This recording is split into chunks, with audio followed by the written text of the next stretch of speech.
Let's go. You're listening to Making Data Simple, where we make the world of data effortless, relevant, and yes, even fun. Welcome back to Making Data Simple. Al Martin here.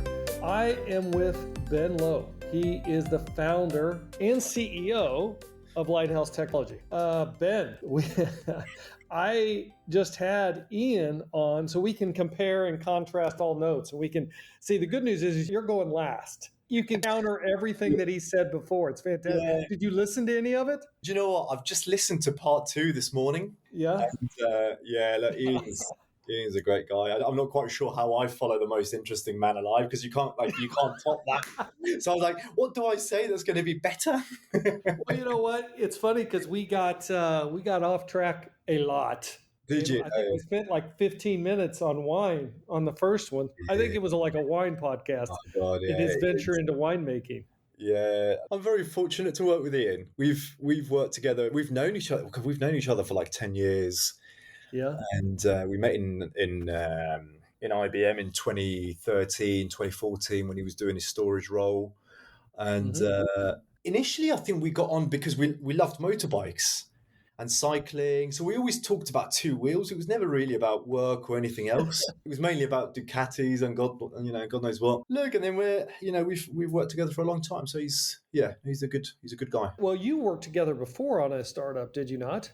We did Gospel together. So I joined him relatively early in Gospel, and it was a very early conversation about the vision of, distributed data sets and how could that, it's almost like a bit of a paradoxical, how could you improve data sharing, but do it in a more secure way? And, we got into that, stuck in, right? So yeah, we built that together. So we had a good time doing that. How did that end, by the way? I don't know if we hit that on the last one. Did it end well?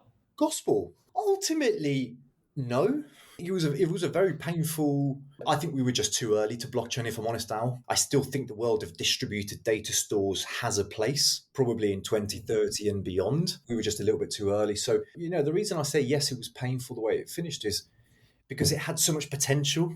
I spent 3 years building the commercial traction of that business with some amazing companies. Obviously, I'll probably be careful on the public names, but in the pharmaceutical space, in jet engine manufacturing. I almost became like a pseudo employee of these businesses. And I spent so much time with their teams and their cultures, with one of the pharma companies, or clients. I used to get invited to their IT directors forum every year in Barcelona and all over the place. And it just had so much promise. So the reason it was sad when it sort of came to an end the way it did was because of the trajectory we were on until, COVID really, COVID just made it essentially unsustainable. And so did you go straight from Gospel to your current venture, Lighthouse? No. So what I did was, as Gospel was sort of winding down, I found out I was having a little girl. My first, that was quite, I was like, oh, this is nice. So I actually took a bit of time off through like early 2020. I took 6 months off. My wife was very busy and, COVID, lockdowns were on, and I spent a lot of time looking after myself a little bit out, like got into long distance running and loads of other different things. So had a bit of time off, and then mid 2020, I had some interesting sort of offers come up, and one of them was actually to take a role in IBM to run what was the automation business. And what we did at Gospel was a lot of it wasn't just a distributed data store, but it was about like, how do you build triggers and watchers into workflows for really important data, right? So like drug information and sensitive parts in, the manufacturing process. So actually all of that was triggers and watchers and workflows and process and that BPM world. So I took a job in IBM. I did like 3 years in IBM UK, ended up running a part of the channel business in the UK. And, ultimately that's what's led to this, right? There's lots of steps in between, but. Was Lighthouse your idea or was it Ian's idea? I had a feeling you might ask this, and I'm going to tell you the exact moment when it happened. Okay, well, that's good. It was. I've always loved IBM. I think IBM is a phenomenal business. I think it has incredible people, amazing products. I've always had a loyalty to IBM. And when I was in that ecosystem channel role, I just had a lot of frustration, if I'm honest, Al. I thought we could be doing more. I thought the technologies were fantastic. And I thought, that there is this perfect moment in time where this world of AI was coming at us like a freight train. And it was this evolution of machine learning and the way ChatGPT surfaced all of this stuff in such like an interesting way, but that hid a lot of what companies wanted to see. I just thought then you had this other wave of costs rising, like we've talked about, the whole turbonomic play and, the cloud costs, and businesses essentially after COVID just had to get the house back up and running.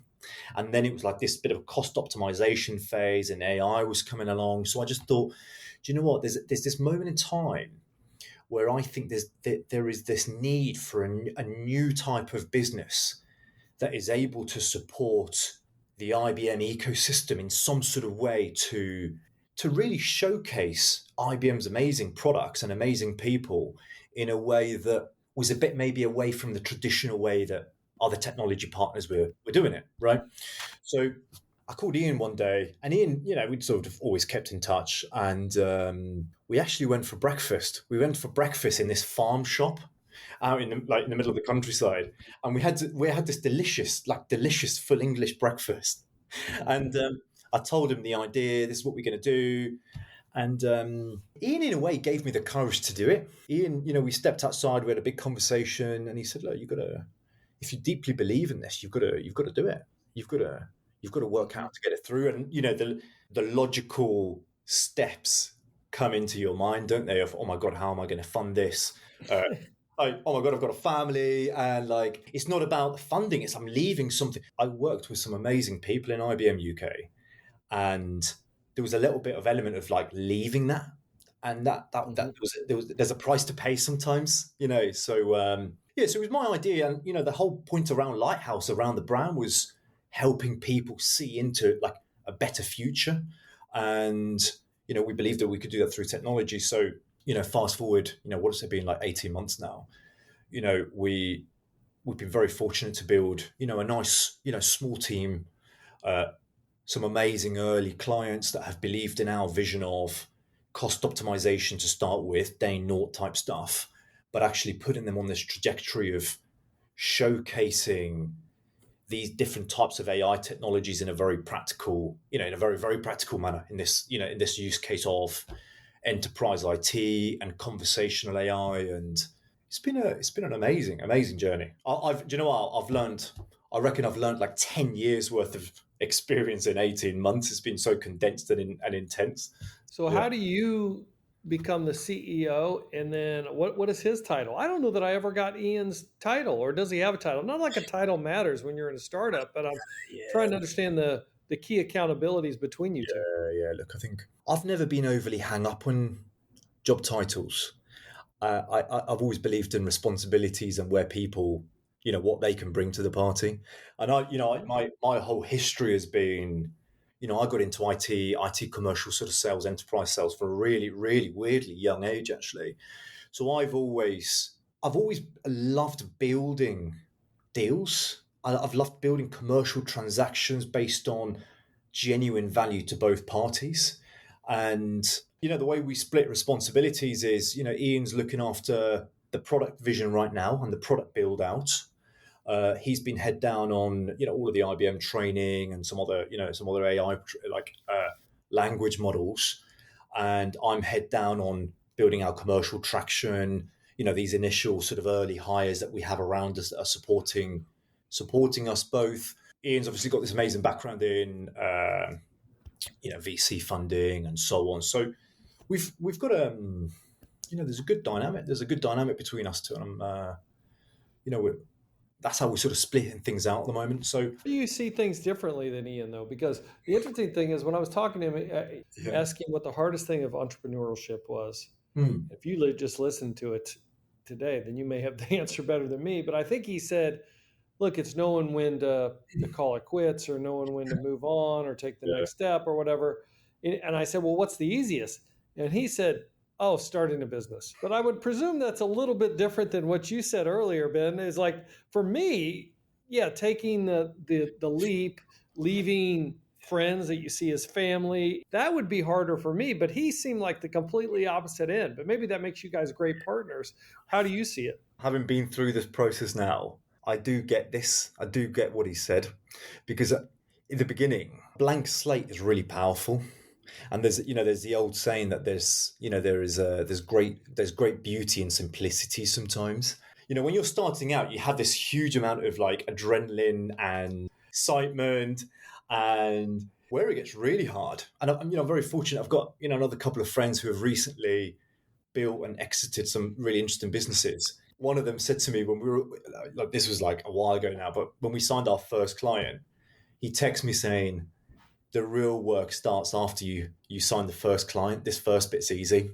Whereas when you're in that first bit, it's really hard because you're trying to get off the ground and persuade people and, sell that vision of why, you're going to be the trusted pair of hands, right? So, but as I've gone now through this process, I would tend to agree that actually the beginning piece is actually relatively easy looking back, because now you've got, different responsibilities and different pressures, and, when there's more people involved, payroll, all of it, like the practical stuff. That's hard.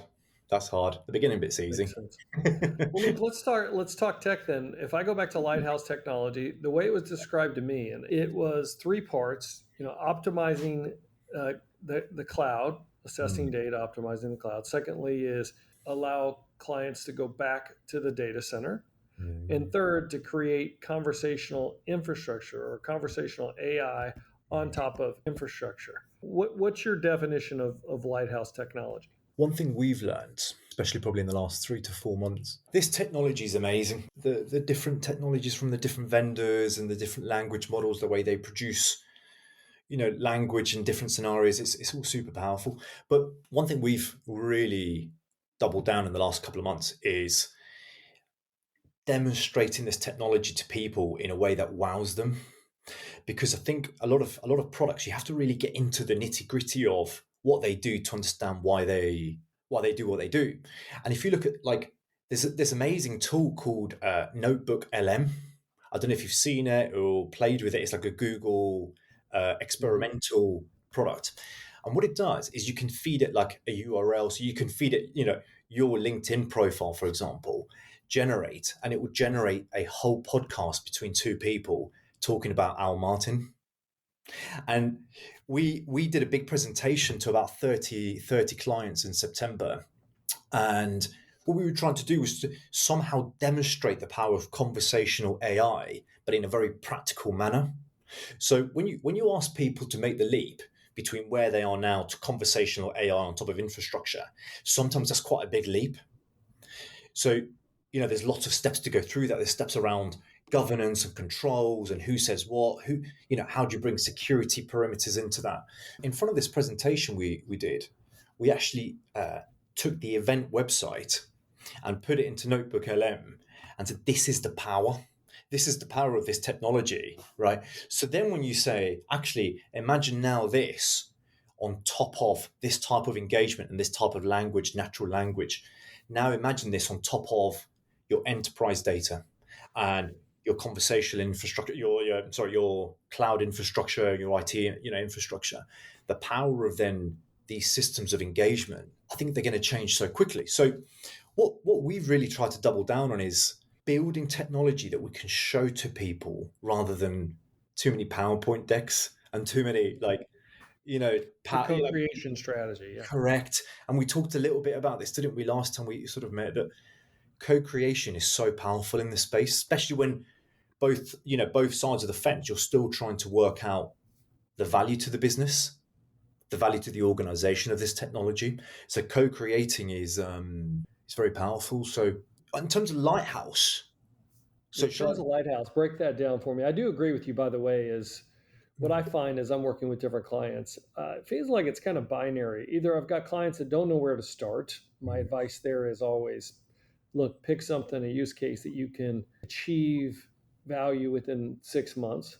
Yeah. Or I get clients that have this grandiose vision that I gotta almost reel them in because we're going to end up in a science experiment. And my advice to them is the same as advice to the first 6 months. What's the use case? How are we going to drive value? And you got to be able to demonstrate it so that they can see exactly what they're up against. Otherwise, it feels like magic. Yeah. So totally agree with your last statement. What does Lighthouse bring to the table? Yeah, Lighthouse. Look, what we're building out at the moment is something really interesting around this whole agentic AI piece that's coming into play. And there's some amazing thought leaders in IBM sharing a lot of stuff around this. And agentic AI will be an interesting way, whether an individual has an agent about themselves that interacts with like their insurance company for their car renewal, so you no longer have to sit on hold for 40 minutes. Your agent does it for you. We're moving into this like really interesting piece. What we're doing is, what we're seeing with clients is people want a way to augment the front office and the front end of their business. So we've gone through this phase of IT and the business wants to reduce costs, and there's some tools that are great for that, right? Optimization, Aptio, Turbo, and some others. But what we're seeing is actually people want to use this AI technology to augment what we're calling like the commercial sales force, the front office. So if you're, one of the use cases we have at the moment is regulatory data in the pharmaceutical space, right? So we're building out this. It's quite really interesting. That podcast concept I talked about. What we're building out is when you're able to ingest regulatory or drug data into a private instance of that. So we're building out something called Lighthouse LM, which at some point may gather a different name. But Lighthouse LM brings together some core components of Watsonx governance and .ai and the models underneath that to actually create a very secure data store that is able to ingest data to whether it's PDFs, documents, whatever static data you want, and video like podcasts and so on, right? So when a salesperson in this drug company, this pharmaceutical company, has a meeting the following day with a client of theirs, imagine they could generate a podcast based on that sensitive content, right? So to demonstrate this conversational power. So that doctor in the morning in the car on the way to the office, to the hospital, is actually almost primed, so they can consume the content on the way to the meeting. So by the time the person turns up from the pharmaceutical client, they've actually been primed, and the content has been aggregated. It's been turned into an audio form, so it's really ingestible. So Lighthouse LM will be a really powerful product which we're embedding some IBM technologies into, that it'll have agentic capabilities on top of that based on the persona and the use case, right? So infrastructure, what Ian covered in depth was, it's super powerful to be able to augment existing technology, in the data center and on-prem. And I think by embedding conversational AI into these technologies and ingesting, documentation and so on, you're almost able to help companies with this skills gap. Because when people want to repatriate the data center back on-prem, there's going to be a skills gap, because the people that used to manage on-prem data centers have now probably moved on to different jobs or reskilled or potentially retired, right? So there's something around this agentic AI that's really coming at us very quickly from clients, which is always good. Can you describe a little bit more your definition of agentic AI, or a use case you think that'll play out that gets you real excited? Because I can tell your excitement and passion around this, but can you take it one layer deeper? We had a guy, Alex Seymour, who described agentic AI in such a phenomenal way. It blew my mind. And he gave this like interesting analogy about the farm before tractors, were invented. The farmer never knew how much more he could yield from that space. So agentic AI is this capability to almost give different capabilities in people's roles, almost this like supercharging capability to like do so many more tasks at the same time, and have this capability make make decisions and thoughts and processing and doing that in a very specific way to that task. So if you had an agent yourself that was able to call your insurance company to then do a renewal or whatever, that's quite powerful. So I think this agent sort of a layer, I think, will be very powerful on top of what we're building. So where is Lighthouse today? Nearly 18 months into the journey. We've got a small client set right now. We've gone to market in two different ways. We've gone to market with some of the IBM team in the UK, and we've gone to some clients together, and we've had a bit of success there. There's this moment in time, what I was saying at the beginning about this moment in time as to why I wanted to do Lighthouse, was because I think organizations have worked with ecosystem partners that have maybe not quite given them the love they were looking for. And my challenge to Ian was, how could we build technology and take some of this best of breed stuff and build technology to solve some of this engagement problem with customers? So when you sell them something once, you're not just coming back 3 years down the line and actually just waiting for the renewal or doing professional services, that traditional top of motion. So for us, where we are now, we've had some early client success. And as we're building this conversational capability on top of data and infrastructure, what I think would look good is if we're sitting here again in 12 months and we've got 10, 15, 20 clients that are using this and we're getting good feedback. One thing Ian and I are both, we have to remind each other on a sort of daily basis, let's not believe our own BS. Let's sit propaganda, with people. Whatever it is. Correct. Propaganda is maybe a better word. And it's, it's easy for that to happen, and it creeps in without you noticing. And it's one of the biggest things I really try and maintain in the business and the team, and especially between us two, is whatever we believe is right. My question to everyone, and to Ian specifically, is like, what's the data source for that? I think if we always keep each other honest about if we have a viewpoint and where did that come from, I think that's quite powerful. So is most of your go-to-market then, is it the resell of like IBM or existing products like Turbonomics, so it's resource optimization, or Aptio, which is financial reporting, FinOps together? What tooling or technologies are you providing, or are you really focused on selling the IBM technologies and then building the conversational AI on top of those technologies so you end up with that conversational infrastructure? Correct. So that's been the starting motion. The starting motion has been to demonstrate to clients the value of existing IBM technologies, which are phenomenal. Aptio is still relatively new in IBM, but it's a very proven product. I was just talking to a client last week, and he said, "Oh, well, I used to use Aptio in my previous job 4 years ago. I didn't realize it was part of IBM. Yeah, let's look at that." So that motion has enabled us to get off the ground, has enabled us to use our existing skill sets and network, and it's enabled us to openly speaking, it's enabled us to bootstrap the business through selling what we were selling before, and actually now trying to build this thing on top to accelerate that. The ultimate vision, we would love that what we build then pulls IBM products and pulls more revenue, because we're then doing it in a way that technology is leading the sale as much as the great sales teams. And I think if we can unlock that phenomenal product set underneath to clients through a very visual way and a conversational way, I think that's what to link this to one of your previous questions, what does good look like?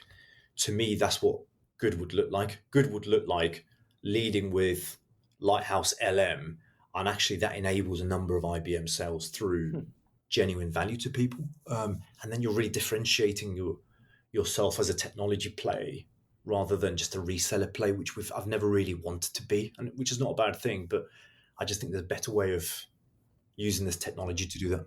Look, I know you and Ian alike have worked at IBM. Obviously, I'm at IBM, I believe in IBM and the tech, or I wouldn't be here. Having said that, why IBM?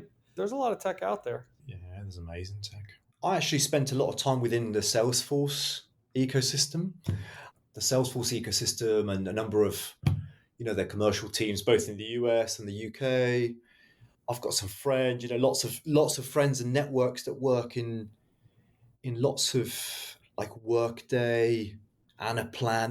There's some amazing, companies and ecosystems. And something I've seen, I did like 10 or 11 years in IBM in two different stints. And I always saw people leaving IBM and then coming back. People would go to boomerangs. Boomerangs. Boomerangs. Yeah. Yeah. And I don't know whether it's maybe a generational thing, but I always believed in a little bit of stability in career. And I always believed in longevity in a company to really understand how you can help, how you can add value to that ecosystem and to that organization. And when I used to leave, I used to watch people leave to other companies. They'd come back and say, do you know what? It wasn't overly different. It was actually more complex. You think licensing is complex here. Wait till you work over there. And licensing is even a bigger nightmare. So, from a technology point of view, I over the 10, 15 years working in this stuff, I've been in so many technology bake-offs in large, complex enterprise deals that I've seen the good and the bad. And all the way through, the IBM has always remained like a constant trusted entity, whether it's to the customers and to organizations. So when picking who would be like our first real genuine partnership and go-to-market partnership, it's as much about the people and the reputation of IBM as much as it is about the technology. We've again, openly speaking, we have been approached by other vendors who like what we're doing around products, and they like what we're doing around all the podcasts. But there's an element of we're quite loyal to IBM, and we've looked at lots of different technologies. Ian's done a very deep dive on all of the different language models, where the platforms, where they all sit, and the report back was Watson X is pretty good. So pretty good, right? It's pretty good. We tend to, internal to IBM, you've been here, so we tend to be pretty hard on ourselves. Really hard. Really hard. Like way too hard. Yeah, I know. I don't know why that is. The good news for me is I do have several friends, pretty good friends, all CEOs in different businesses, and you can see the other side, and it's not much different. It is amazing how many boomerangs we have. So somebody that would leave tends to come back. It's almost to a point of when somebody leaves, it's almost, hey, we'll see you here in a couple See years. you See you in 2 to 5, man. And it almost always happens. So, but let me ask you, so you're going to be putting this conversational AI on top of the infrastructure. Is that going to be a differentiator amongst your clients, your offerings? Is there part of you that says, boy, I hope IBM sees how good we do it and purchases it from you? I mean, if we're being honest, what do you think? What's your go-to-market plan a couple of years from now as you're trying to sell some of the existing products today? Yeah, good question. Maybe I've learned this relatively earlier in my life, but one of the things is trying to appreciate like the now, and one of the things we really try to just keep ourselves grounded on, just one day at a time. Just go to the next client meeting, just solve the next problem, get to the next podcast. And we're all just trying to just do our best every single day. I think our old, my ultimate vision for this is that, this is, a long way out. The way these systems interact and the way we interact with systems. When I was growing up, my dad was in electronic engineering, as it was at the time. And I remember when he came home and he brought back, and this was in Chile, so we were a few years probably behind the curve. And he brought back the first ever computer with 100 megahertz processor. And I remember him telling me so proudly, and I was like, oh my God, it only takes like 12 minutes to start the thing. And the big fan would go. And like, if you had told me back then as like a 4-year-old that we would have a device like this mobile phone that's like not much thicker than a bit of paper that could store 21,000 photos, it would almost be like mind-blowing. And my daughter was just yesterday just watching like probably Paw Patrol on the iPad. And I was thinking about like, where's technology going to be for her when she's like, oh, you know, boy. It's incredible, isn't it? And I think it's going to be an even bigger leap. If I really allow myself to be slightly crazy and a bit provocative, the keyboard, screens, laptops, I think over time will just become obsolete to a different way of engaging with systems. I don't know if you saw the Mark Zuckerberg, those Orion sunglasses that he's released. Yeah. I've seen it. I've seen commercials. Yeah. It's amazing. So you've got the Meta ones, the Meta Ray-Bans, which are quite cool. They do a bit of recording. But the Orion ones, they project a screen in front of you and you can interact with it through touch. And I'm like, oh my God, this stuff is coming at us. So it will be everywhere before we've noticed.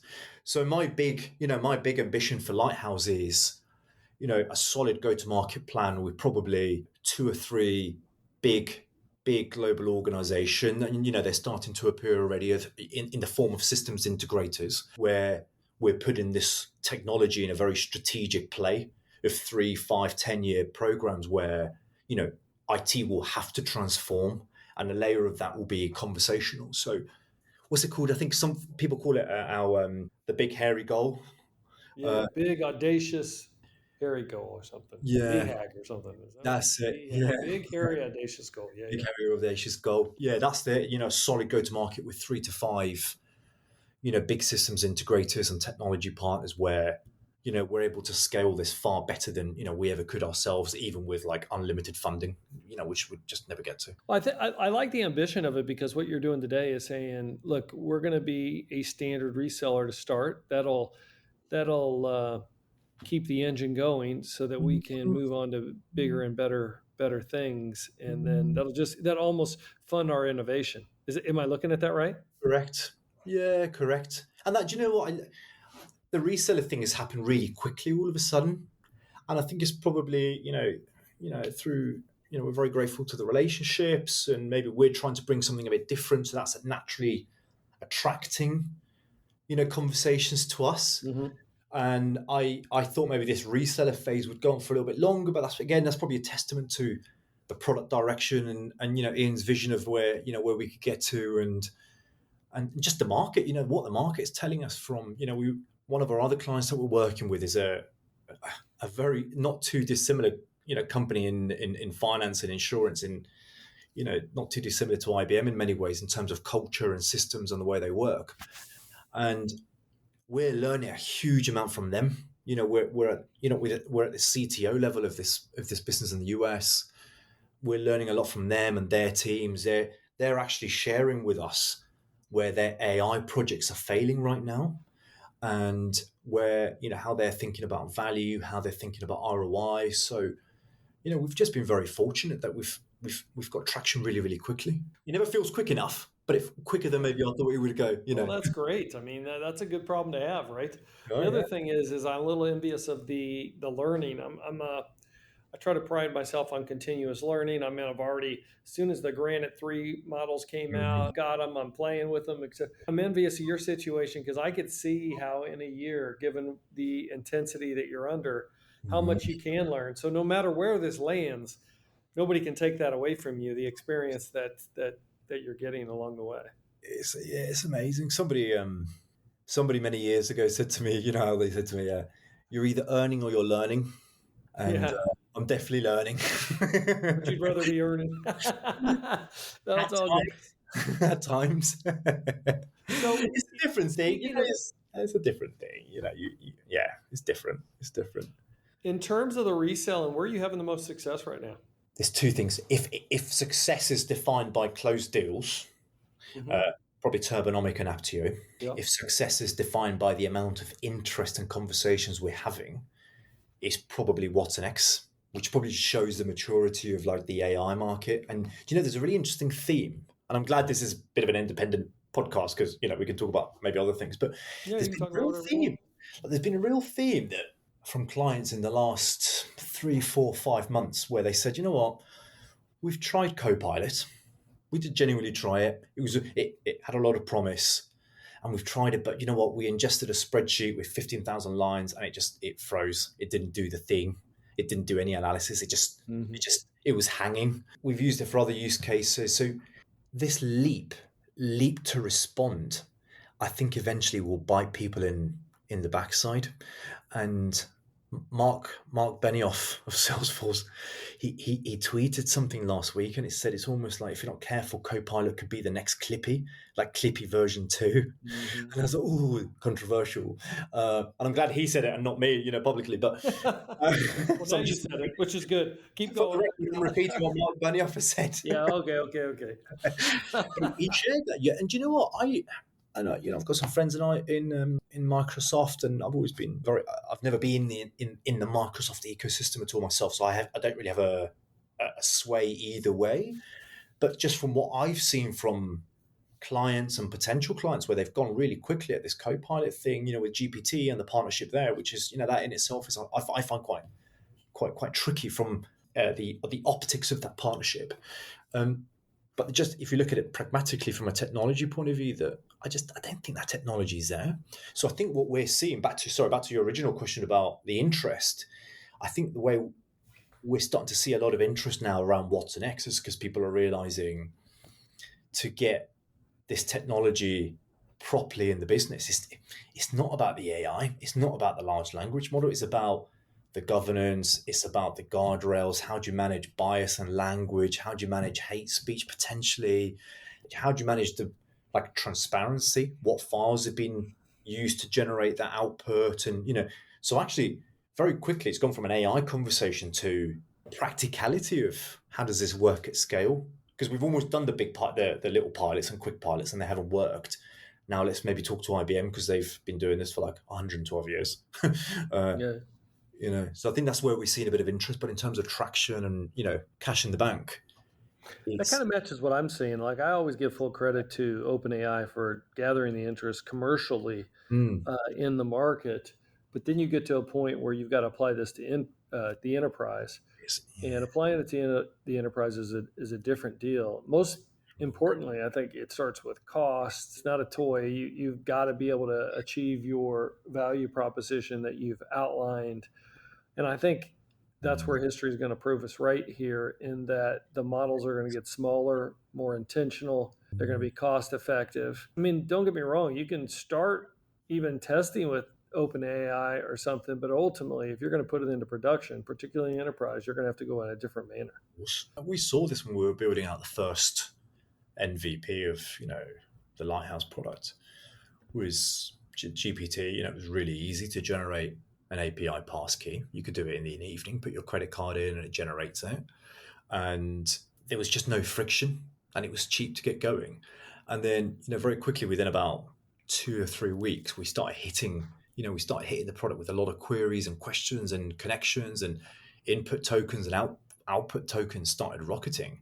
So we then did a spreadsheet with a projection of the different language models and their cost. And from memory, I'll have to look at the exact figures, but from memory, what's next was something like 83% cheaper with one of the models, 83 or 88. It wasn't a small magnitude. It was a chunk.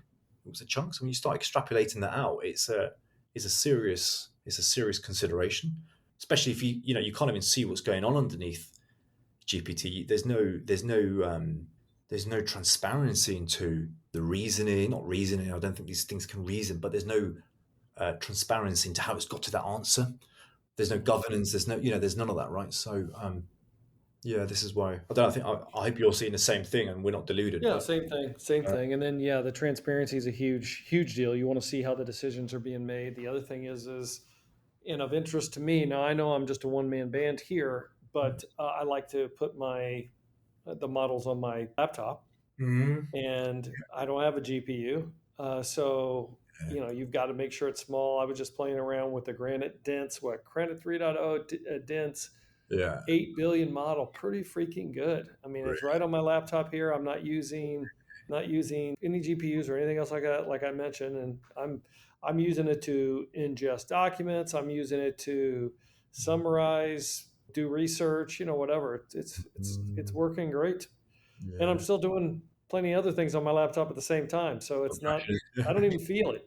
Really? And my laptop's not even new. It's like a couple of years old. So is a testament to. Yeah. I think that's where it's going. And the other thing is I see a lot of these companies I'm working with, they're struggling a little bit with SaaS in this because they would rather have, and maybe this is the repatriation you're talking about back into the data center. They want to do some of their code on their computer itself versus have to go anywhere else. So that's another huge advantage of having this work hybrid, both in SaaS and on-prem. Well, fantastic. Is there anything that you want to hit on with Lighthouse, the tech? You know, we've been a little bit all over the place, but it's been very informational and fun for me. I feel like we could just keep talking for yeah. Of course.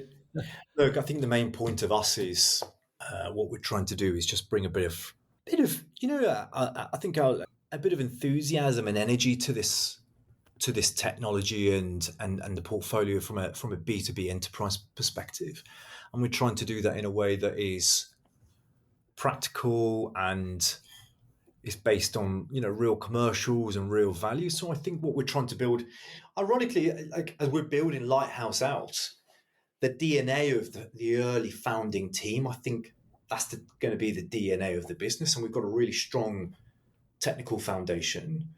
And we've got a really strong commercial foundation where, you know, we've got a lot of credibility, I think, and we can demonstrate this technology in a very practical way. So thank you for the opportunity, and it's just good to share our story. But we're very excited about where the next, you know, 2 or 3 years. You're doing good things, man. You're doing good things. I like the passion and excitement. That's what I would expect to see, but you've got it in spades.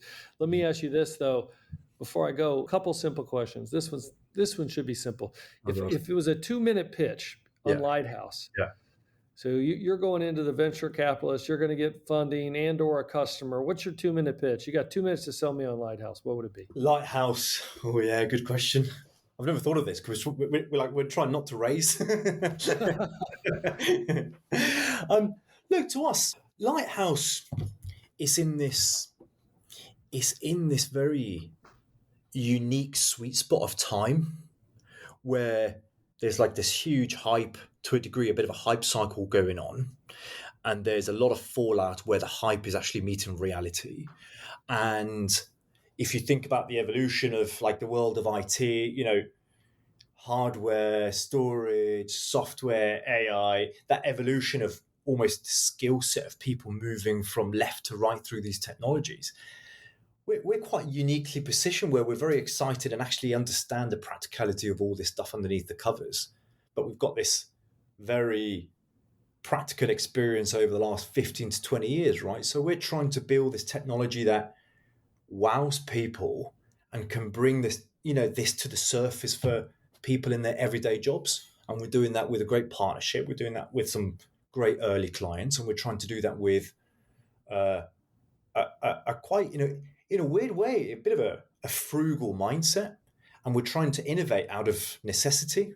And that necessity is making us innovate with new ideas and trying different things that maybe you wouldn't have done if you were extremely well funded. And that in itself is yielding results. So, you know, the pitch to the VCs will be, hopefully in, you know, 12 months' time, look what we've done with limited resources and where we've got to.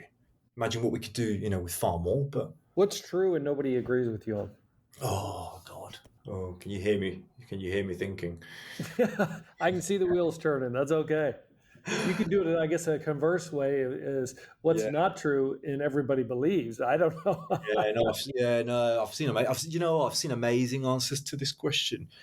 One of the things I do believe, whether people agree or not or disagree, is that I think careers should never be seen as linear. And I think very often in life, people see their careers as a very linear progression from one role to the next, and each time you get a little pay bump, and, you know, you go up through that, right? And I actually think we're moving to this new world. And, you know, in my life, in my career, I've sort of tried new things, and that takes you to a different level. I don't know if that's a higher level or a lower level than the previous level, but it's a different level.